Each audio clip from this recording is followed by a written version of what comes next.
Terima kasih Bang Karni dan seluruh pemirsa ALC TV1 di mana saja berada.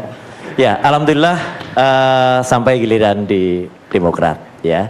Saya memang memilih untuk tadi tidak terlalu banyak memotong. Ya, betul. Itu yang mau saya katakan. Tidak terlalu banyak memotong dan kita membiarkan pihak sana dan pihak sini itu saling memberikan data.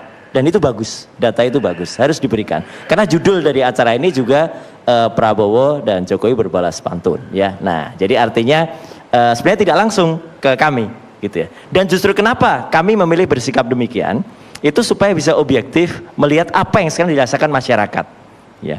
Publik sekarang menonton kita berdiskusi malam hari ini dan mendapatkan banyak wacana, banyak data yang bisa dijadikan referensi. Itulah pula yang dilakukan hari-hari ini oleh Pak SBY, juga ada rombongan Mas AHY, untuk menyapa langsung rakyat.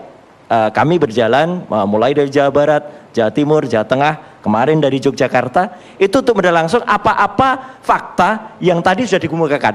Benar nggak data-data dari Mas Akbar Faisal tadi dirasakan oleh masyarakat? Benar nggak insya Allah janji yang nanti akan disampaikan oleh teman-teman pendukung Pak Prabowo? Kalau kami misalnya sudah berada di satu pihak sekarang, tentu rakyat yang akan datang mungkin bukan rakyat yang tengah-tengah atau semua rakyat, mungkin pendukungnya teman-teman pendukung Pak Jokowi atau hanya pendukungnya Pak Prabowo. Jadi objectively kami mendengar semuanya sekarang ini, apa yang ada dan apa yang dirasakan oleh masyarakat, ya, bahwa memang betul harus diakui Pak Akbar, iya Pak, ada pembangunan jalan, terima kasih Pak Jokowi, kita terima, ya. Pak, tapi pembangunan itu nggak menyelesaikan masalah. Karena apa? Kenyataannya BBM naik. Itu saya juga dengar sendiri kemarin, ya, di Bantul bersama dengan Pak SBY kami dengar BBM naik, kemudian kesehatan yang dulu di zaman Pak SBY, ya, kebetulan saya MKes juga, jasa public health. Jadi saya ngerti betul, ini bukan data dari orang lain Mas Akbar, ya, bahwa dulu rakyat itu bisa berobat, bisa menggunakan BPJS, bisa kemudian menggunakan Jamkesmas dan lain sebagainya. Sekarang kolaps BPJS, ya, karena apa? Karena terlalu banyak janji yang diberikan. Oh, murah. Tapi yang menanggung akhirnya kolaps. Demikian yang dilakukan oleh Pertamina. Data dari Pertamina 2017 lalu, Pertamina itu subsidi dan defisit. Saya kebetulan pernah di Komisi 6. Jadi ini data benar nih ya. Itu defisit 9 triliun di 2017 yang lalu. 29 triliun, maaf. Kemudian tahun ini saja sudah berjalan 6 triliun per bulan. Demi pencitraan BBM satu harga. Gitu ya. Nah, itu. Nah, bleeding Mas. Ini. Kita sama-sama di Komisi 6, Mas. Jadi dulu pernah. Nah, tugas negara betul, tapi kan akhirnya itu yang membuat yang dirasakan negara ini kemudian tidak berkembang, atau kemudian dirasakan ada pembangunan Pak Karni, tapi kemudian tidak dirasakan oleh masyarakat. Yang penting apa? Rakyat yang harus menerima ini, atau rakyat yang harus mendapatkan ini. Saya setuju tadi statementnya Kang Haris, ya. Buat apa kita berdebat semua bertahan dengan satu posisi? Itulah makanya Partai Demokrat, nah sekaligus klarifikasi Pak Karni, ada yang menyebut sebentar lagi ada warna biru yang mendukung koalisinya Pak Jokowi. Dengan tegas kami katakan malam hari ini, ya, biru yang dimaksud akan mendukung itu belum birunya Partai Demokrat, bukan birunya Partai Demokrat. Ya, itu clear, ya, gitu. Jadi itu supaya jelas. Itu supaya jelas. Mas, ini resmi ya? Resmi. Ya, jadi clear. Jadi benar duduknya di sini, benar. Loh, ya, artinya belum tentu juga kami mendukung Pak Prabowo, ya. Karena kami diajarkan oleh Pak SBY, ya, in politik, nah mungkin di situ. In politics, ya, anything can happen. Apapun bisa terjadi, Pak Karni. Jadi apapun bisa, ya, lukanya tuh di sini sakitnya, gitu. Nah, nunggu situasi terus. Betul. Tapi artinya gini, ya, selalu saya juga harus menjawab. Ya. Yang diajarkan juga adalah negara kesatuan Republik Indonesia yang tadi dijadikan sejarahnya itu dibangun bukan hanya oleh Pak Jokowi. Pak Jokowi meneruskan pembangunan 10 tahun yang dilakukan Pak SBY. Pak SBY tidak pernah menafikan apa yang sudah dilakukan oleh Bu Mega. Tidak pernah menafikan juga yang dilakukan oleh Gus Dur. Menaik lagi ke Pak Habibie, Pak Harto, kemudian Bung Karno.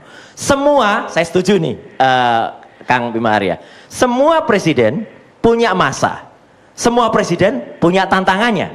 Semua presiden punya gaya. Kalau nggak gitu mungkin Amerika juga nggak akan dapat presiden kayak Donald Trump gitu, ya gitu. Ya, artinya apa? Artinya mungkin saat lalu 2014 Pak Jokowi adalah pilihan dari masyarakat, ya. Tapi ke depan bukan Putin kan? Nah, ya kita punya lebih baik dari Putin lah, insya Allah, ya. Saya teruskan. Tapi saya harus menjawab juga, ya. Ketika ada hutang memang sudah diwariskan. Kalau katakan kemarin disebut ini warisan 2.700 triliun zaman pemerintahan yang lalu. Zaman Pak Harto pun sudah ada warisannya.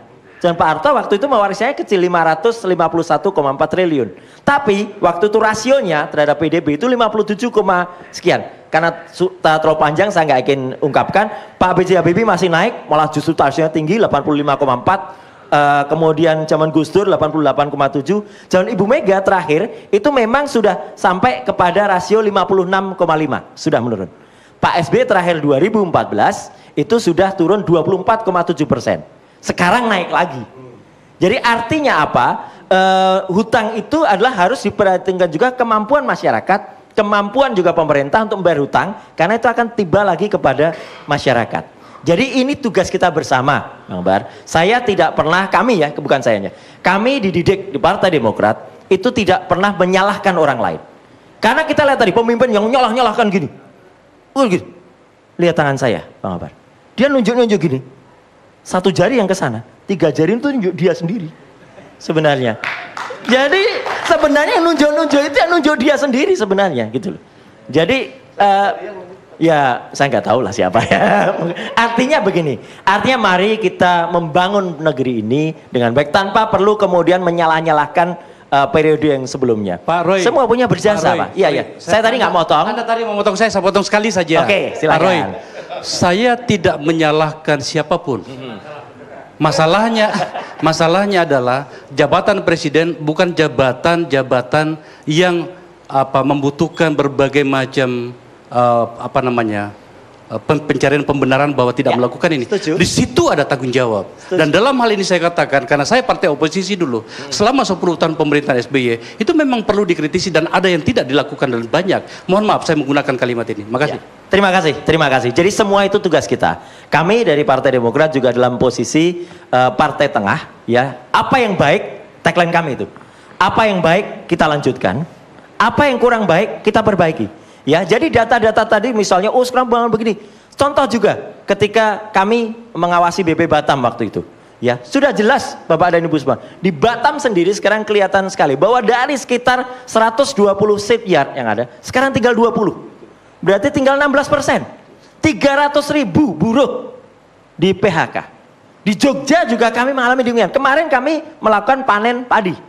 Ya, di Sleman, ya. Tapi kami juga mendengar suara rakyat, masyarakat di Jogja khususnya, daerah istimewa Yogyakarta pada umumnya, dan juga di Jawa Tengah. Kami juga mendengar apa yang bisa dipanenkan itu kemudian tidak bisa dijual. Karena apa? Karena impor. Iya, ini fakta, Mas. Ini data langsung. Dan itu rakyat yang berada di tengah-tengah. Silakan tanyakan ke rakyat yang bukan pendukung langsung Pak Jokowi, bukan pendukung langsung Pak Prabowo. Nah, jadi itu tengah-tengah. Nah, saya ingin menutup gini Pak Karni. Ya, apa yang tadi dibuka oleh Ki Dalang Sujiwotejo tadi itu menarik sekali. Pak Sujiwoni menjadi saksi. 2014 yang lalu, 2014 yang lalu, saya mementaskan sebuah wayang. Ya. Judulnya ada di situ yang tadi ditampilkan, yaitu Petruk waktu itu. Petruk jadi ratu, ya. Petruk jadi ratu. Dan itu kondisinya, ya mohon maaf, ya seperti yang sekarang ini, ya betul. Tadi Pak Sujoto sangat dalam sebenarnya. Tadi ada 2 Petruk, ada Kresna, ada Prabu Kresna. Prabu Kresna itu tokoh dari kewibawaan, kemudian ilmuwan. Tapi ada juga Semar yang bisa memberikan pemahaman-pemahaman yang sangat dalam. Artinya pernah ada di negara Ngalengka waktu itu, ya, bahwa terjadi suatu ketika negara itu dipimpin oleh Bathara Kala, tetapi berwujud Petruk. Nah, di sebenarnya tampaknya di luar itu halus, tapi sebenarnya dalamnya jahat. Masya Allah. Wah. Semoga itu bukan di Indonesia. itu hanya terjadi di pewayangan. Terima kasih.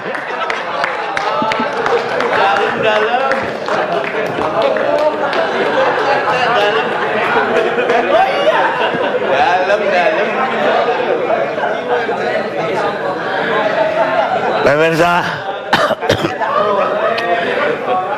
baru saja Roy Suryo menutup segmen ini dimulai dengan halus, ternyata tajam sekali. Pemimpin besar itu bukanlah orang yang melakukan sesuatu perbuatan besar, tapi orang yang bisa menggerakkan orang-orang biasa untuk melakukan hal yang besar. Ronald Reagan. Kita rehat sejenak.